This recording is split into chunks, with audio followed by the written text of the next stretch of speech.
నారా చంద్రబాబు నాయకత్వం, నారా చంద్రబాబు నాయకత్వం, నారా లోకేష్ నాయకత్వం. తర్వాత తెలంగాణతో విడిపోయిన తర్వాత మన ఆంధ్ర రాష్ట్రానికి ఒక సంపద లాంటి వ్యక్తి ఎవరైనా ఉన్నారంటే అది మన గౌరవ ముఖ్యమంత్రి చంద్రబాబు నాయుడు గారే. ఆయన యొక్క సంకల్పంతో ఈరోజు జరుగుతున్నటువంటి కూటమి ప్రభుత్వంలో భాగంగా ఆంధ్ర రాష్ట్రం పునర్నిర్మాణంలో ఆయన చూపుతున్నటువంటి చొరవ, ఆయన చూపుతున్నటువంటి విజన్ మీరంతా చూస్తూనే ఉన్నారు. ఆనతి కాలంలో మొన్నటి పార్లమెంట్ సమావేశాల్లో ఎన్నడూ కనివిని జరిగిన విధంగా మన ఒక ఆంధ్రప్రదేశ్కి రాజధాని అమరావతి అని చెప్పేసి చట్టబద్ధత కల్పించడంలో గౌరవ ముఖ్యమంత్రి వర్యులు చూపినటువంటి చొరవ అంతా ఇంత కాదు. ఎందుకంటే భారతదేశంలోనే మొట్టమొదటిసారి ఒక రాజధాని అనే దానికి ఒక అమెండ్మెంట్ తీసుకుని రావడం జరిగింది.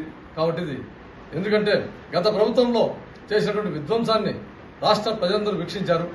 అటువంటిది భవిష్యత్తులో జరగరాదని చెప్పేసి గౌరవ ముఖ్యమంత్రి వర్యులు కన్నటువంటి కళల్లో భాగంగా అమరావతి ఇది శాశ్వత రాజధాని, దేవతల రాజధాని వర్ధిల్లాలని చెప్పేసి ఆయన సంకల్పంతో తరుణంలో ఈరోజు కాలంలో మన రాష్ట్రాన్ని ముందుకు తీసుకెళ్లడంలో గౌరవ ముఖ్యమంత్రి వర్యులకు రాష్ట్ర ప్రజలందరూ తోడుంటూ అందులో భాగస్వాములు కావాలని చెప్పేసి కోరుకుంటున్నాను.